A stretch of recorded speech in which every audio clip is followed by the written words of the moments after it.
Hey everyone, welcome back to 996. The Howl Utah Mammoth lose 4-3 to the Florida Panthers at home. A very heartbreaking loss, an entertaining loss, one of their better games that Utah has lost where they looked good.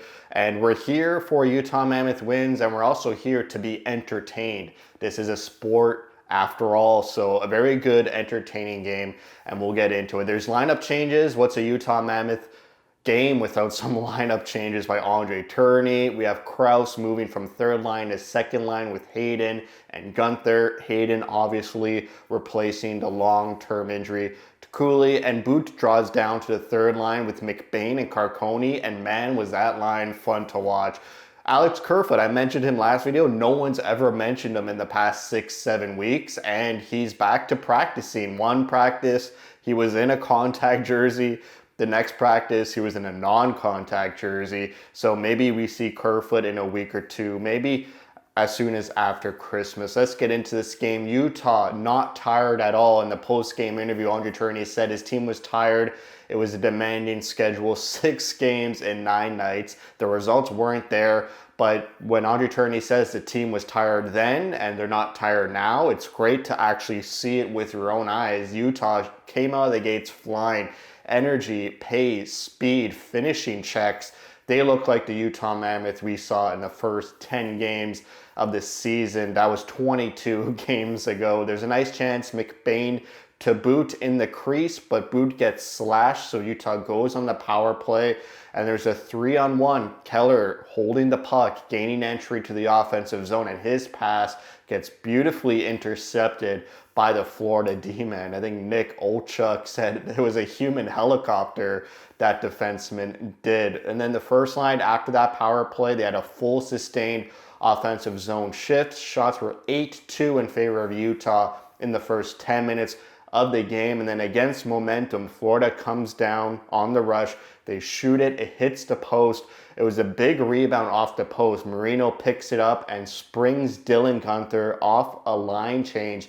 Barely gets possession right before the blue line. And instead of going for his padded in forehand, backhand, 5-hole deke, Gunther shoots it right away before making any dekes to make it 1-0. If Utah wants to even sniff the playoffs, I said Gunther needs to be more consistent, has to score a lot more, has to produce more, and this is exactly what I wanted out of him. Gunther had himself a huge game.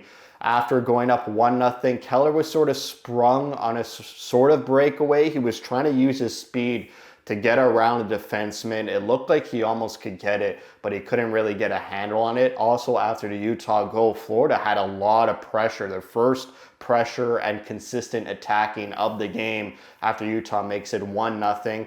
And Florida just continues to pressure and pressure until eventually they tie it up to make it 1-1.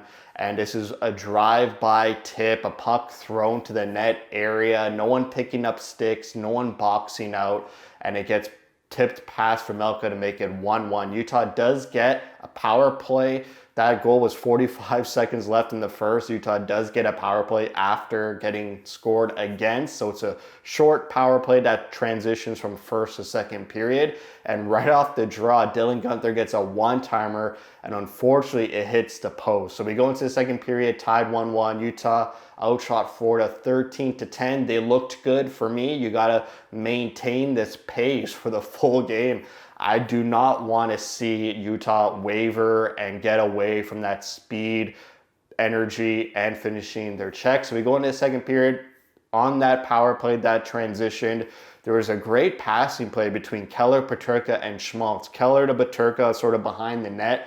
It was a very quick sequence of passes, and Peterka finds Schmaltz in the slot area, and he doesn't one-time it. He sort of dusts off the puck, and then it gets deflected. This was a prime scoring opportunity, and Schmaltz just sort of whiffs it. Would have liked a quicker release from Schmaltz, because after that power play, Florida scores 2 goals in a minute 44 span. We saw last game against LA scoring in about a 2:20-minute span. So I don't like this. I don't like flurry of goals back to back. The first goal was off the rush. A Florida player enters the zone of Utah and way too much space and time. You can't allow an NHLer to pick their shot at the top of the circles. I don't care if you think Vejmelka should have had it. You don't do that. And on the play, I think it was Krause and a defender. No one contends the shooter. They all go for the pass and leave the shooter out for Vejmelka. It's like there was two of you there. One of them goes to the shooter and the other one takes care of the net. I know it's Krause. He's a forward. He's not a defenseman. So that's why there's that lapse in a mental mistake there by Krause. And on the 3-1 goal, Nate Schmidt, a terrible clearing attempt, passing to his old team. And then it's sort of a 2-on-1 where no one's picking up the sticks again in front of Vejmelka. No one boxing out, no one taking out the body. And it's an easy tap in to make it 3-1. But yeah, a really bad clearing attempt by Utah there. So I was kind of done. I checked out right when Florida makes it 3-1, but right after making it 3-1, the very next shift, Utah scores quickly. They answer back. It's another Dylan Guenther breakaway, and this time he goes for that forehand, backhand, open up the garage door, 5-hole goal. I think if Utah makes the playoffs somehow, some way, this is the turning point of the season. They weren't scoring this goal for the past 22 games in their losses. I think that Utah answered, they scored, they got the result. I was ready done because those 2 goals back to back in under 2 minutes did not feel good. You have those emotions coming. Here we go again. Utah playing great in the first, and then they just collapse in a second. But no, they answered back. Utah, it was a statement like, we're not going to go away. We're going to play to our standard the full 60 minutes. I love this goal by Guenther. I think if Utah won this game, or even an overtime shootout loss, and even with a regulation loss, I really love that Utah answered back quickly. They executed, and it showed the team like, guys, we're so much better than what we've been. We need to just stick to our game and make plays like this after, terrible back-to-back shifts of letting in 2 goals. And after that Dylan Guenther goal, it was all Utah pressure for the rest of the second period. This third line looked unbelievable in this second period. There's a boot chance off a rebound generated by the third line, and then Carcone takes the puck to the net, attacking, gets pretty good shots off on Bobrovsky. There's a Krause chance in tight as well, and then there's a Schmaltz and Keller 2-on-1, a whole ice, cross ice pass by Schmaltz at the very last second. Everyone thinks he's going to shoot. I thought he was going to shoot. He dishes it off the whole length of the ice. And Keller gets some good mustard on this one, a one-timer, and I think one of the best saves I've seen in a very, very long time. The awareness of Bobrovsky, the athleticism, the anticipation of the pass. I thought he was going to shoot. Everyone in the building thought Schmaltz was going to shoot. I thought for sure the goalie was going to bite on the shot. This guy's 37 years old, does a split. The speed of just doing the splits, it's like he knew exactly what was going to happen, and to stretch out on the splits and get his glove on it. It was purposeful. It wasn't luck. It wasn't positioning. This was such a magnificent goalie save. I wish Utah made a save like this. I don't like gushing about the other team, but I think this was one of the best saves I have seen in a very, very long time. And Keller elevates this puck too. Like, Bobrovsky had to get a glove on it. Unbelievable save. And then right after that, the third line comes back out to generate pressure, and they score. It's McBain to make it 3-3. It's a point shot off some nice sustained pressure from that third line. It's a Jersey shot. McBain gets the rebound on the floor into the empty net. It was a very intense second period after making it 3-3. A lot of hitting, a lot of checking, both teams going at it. There was some nice sportsmanship against Sergachev and Reinhart. Reinhart runs Sergachev from behind in his own zone, no penalty called, and then Sergachev pays it back with a huge open ice hit in the neutral zone on Reinhart. Love that Utah didn't get intimidated by Florida. They were right there with them the whole game. Utah does get a power play, 44 seconds left in the second, so it again transitions into the next period. Utah outshot Florida 13-7. we go into the third. I'm feeling good. This was a great game to watch. And they don't score on that transitional power play. And in fact, they do commit a penalty right after that power play. And Vejmelka, sprawled out on his back, makes 4 consecutive saves with his glove hand just hugging the post. Just one hand saves, just stays there for about 4 or 5 seconds. 4 consecutive saves, and Florida cannot get the puck past that glove of Vejmelka. It was 11-0 shots on goal for Florida in the first 5 minutes of this third period.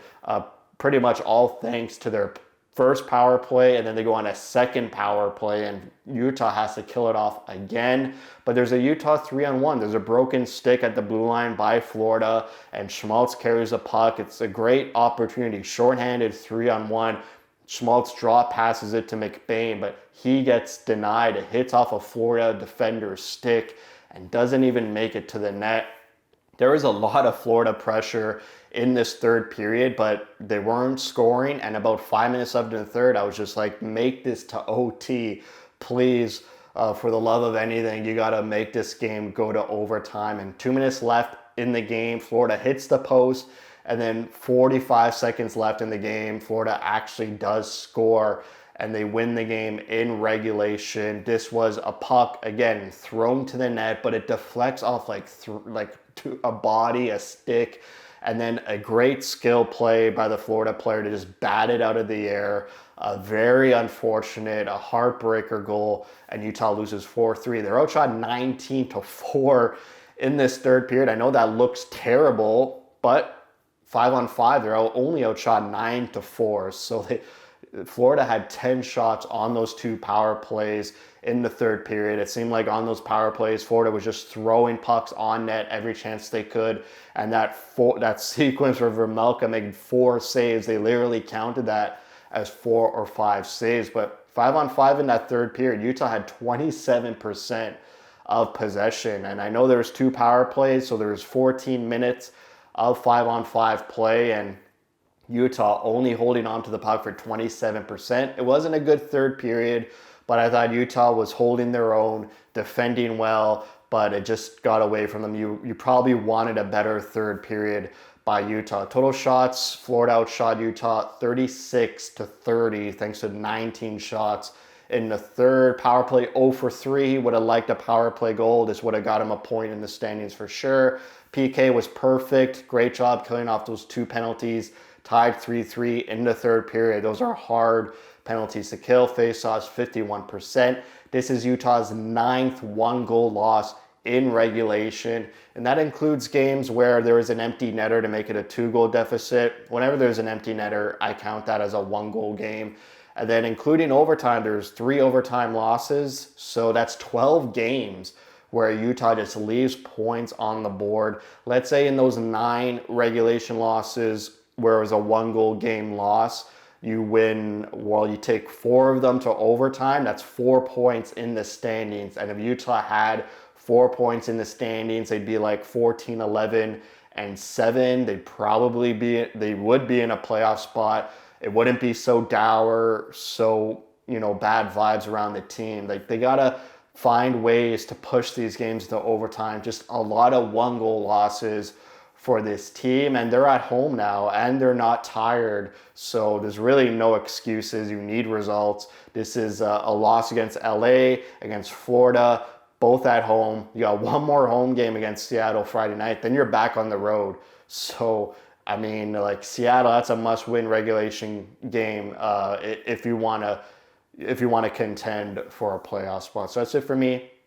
Thank you for watching. If you like what you see, spread the word.